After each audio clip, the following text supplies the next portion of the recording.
В кратката драматична творба «Пир по време на чума» Александър Пушкин разказва история за група хора, които се събират на пиршество по време на чумна епидемия. Те пият, ядат и пеят, опитвайки се да се веселят, въпреки че около тях всичко страда и масово хората умират. В един момент влиза свещеник, който упреква участниците в пиршеството, че празнуват насред страданието и смъртта на хората. Това повдига основният философски конфликт в творбата – дали е правилно човек да търси радост, когато света около него се разпада.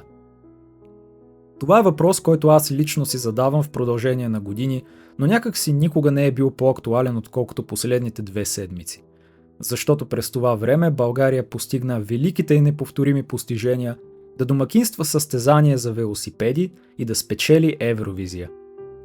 Всичко това беше представено пред българопитеците в лъскава обвивка, която целеше като че ли да ги убеди по помпозен и леко странен начин, че държавата им не е абсолютен кенеф.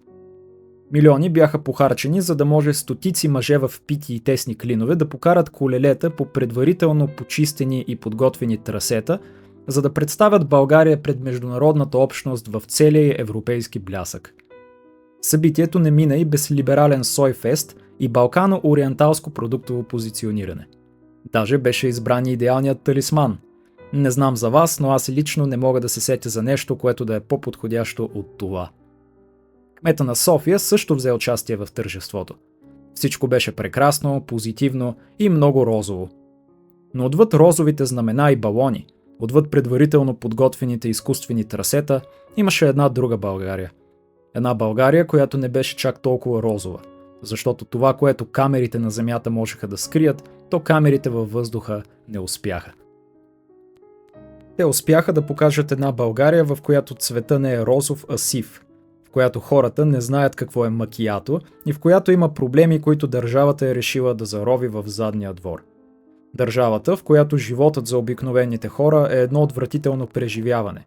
Но пука ли им на обикновените хора за този факт? На пръв поглед недостатъчно. И този път огромна част от плебейската маса, част от нея от либералният политически полюс, отново беше впечатлена от абсолютната посредственост и простотия на новото зрелище, организирано за тях от техните любящи патрици.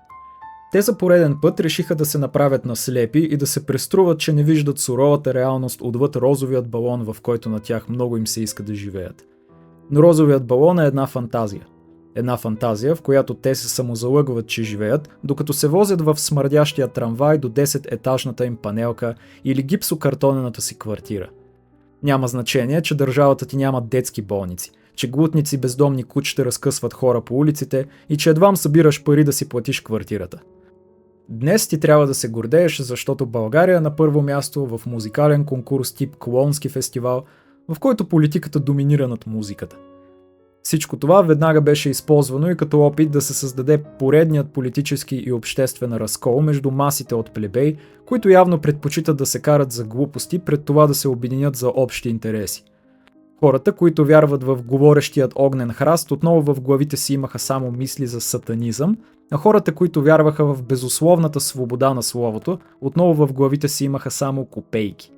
Интересно е как отминаха 5 години от употребата на този епитет и хората още не могат да разберат, че копейки се използват и в Украйна. Но като споменах Украйна, нека да видим какво мислят техните украински братушки за българската победа в Евровизия. Не особено ласкателно, не мислите ли? Братята украинци дори успяха да изровят любопитна информация, че Дара е всъщност копейка. Това накара доста славоукраинстващи гънюпитеци да се извиняват и да молят за милост в коментарите, обяснявайки се как Дара всъщност не е харесвана от орките в България и как тя е на правилната страна.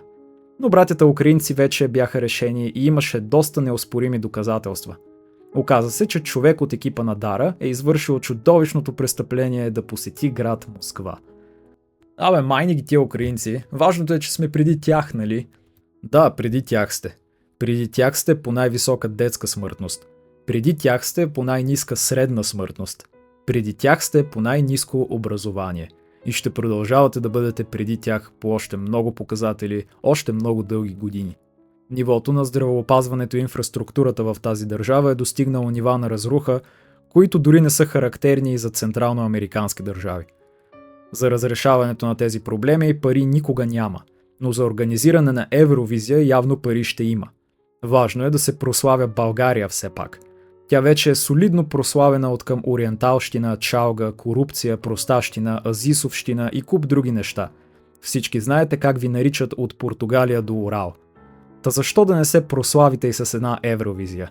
И преди някой да ми каже измислиците как ще дойдат милиони туристи в България за да гледат Евровизия и това ще помогне на икономиката, искам да кажа, че това са абсолютни глупости.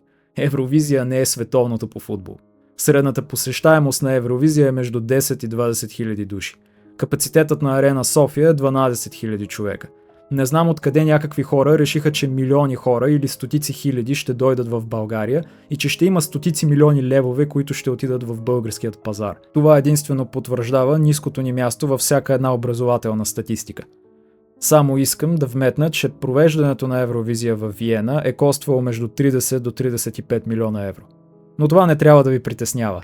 България ще намери парите, ако трябва ще изтегли и кредит, защото плебеите обичат хляб и зрелище. Но в държавата, в която 1 от 5 човека живее под прагът на бедността, става ясно, че има повече зрелище, отколкото хляб.